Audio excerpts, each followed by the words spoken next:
So here's Alex's new ramp. Took 3 months of paperwork and planning, but it's finally installed and Alex is loving it, and so are we. Before, when we wanted to get Alex in and out of the house, we had to bump him down these 4 steps that you see underneath the ramp here while holding open the storm door. It was hard on us, it was hard on the wheelchair, and it wasn't exactly safe. So this has been a huge improvement. When we started looking into ramps 3 months ago, we did some research online and found a great resource, the Minnesota Ramp Manual, by far the best resource of anything we found, which was convenient since we live in Minnesota. I'll link to that from the blog post associated with this video. We also found out about these modular aluminum ramps. Even though these cost more, they have the advantage of being easy to disassemble and move, which means that when we move, we can take this with us. Or, if we end up not needing it at some point, it can be disassembled and given to someone else, which is nice. This is the Modular XP from Prairie View Industries out of Omaha, Nebraska.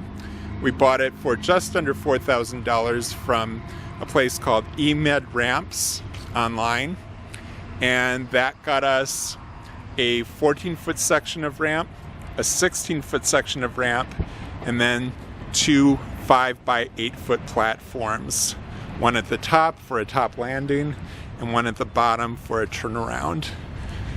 The package comes with railings as well as footers, which are adjustable, and it assembles much more quickly than you could build a wood ramp in, which helps with the labor costs if you're hiring someone to build this ramp for you. You might be wondering about ice on an aluminum ramp or even water. Well, this particular ramp comes with a grooved surface. These grooves are about 1/8 of an inch deep, 1/8 of an inch wide, and they're pretty good even when it's icy. Of course, nothing's going to be perfect. As we planned out how to install a ramp, our major challenge was the fact that we have a very tight space between the public sidewalk and our front door. Now, the Minnesota Ramp Manual suggests having a 1:12 slope as your minimum slope for a ramp, with 1:20 being more the ideal.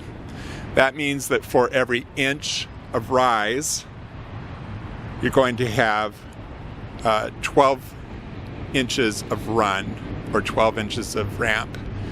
So our front steps are 28 inches high, which to achieve a 1:12 slope on that would have required us to put in 28 feet of ramp.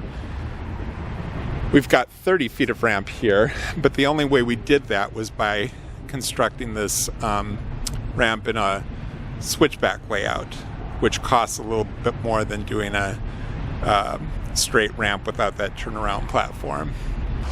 Even with the 1:12 slope ratio, which is about what this is, you can see that Alex still struggles to get up it a little bit.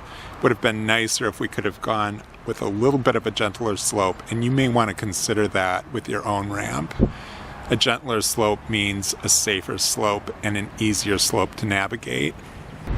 Now, PVI and eMedRamps.com advertise this Modular XP ramp as being easy to assemble. They've got an assembly video online that I'll link to again in the blog post that makes it look super easy.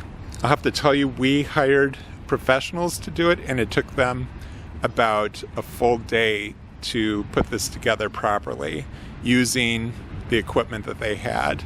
And I'm glad we did it that way, because I think it would have taken us a few days, and I'm not sure whether it would have been done correctly. All told, when this whole project was done, including the cost of the ramp, the cost of the labor, the cost of pouring a new cement landing and sidewalk, constructing the wooden steps, the total cost was about $8,300.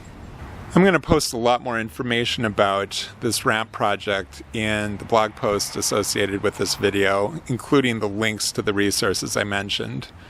As you can see, Alex is enjoying this ramp a lot, and so are we, and I hope this has been helpful for you.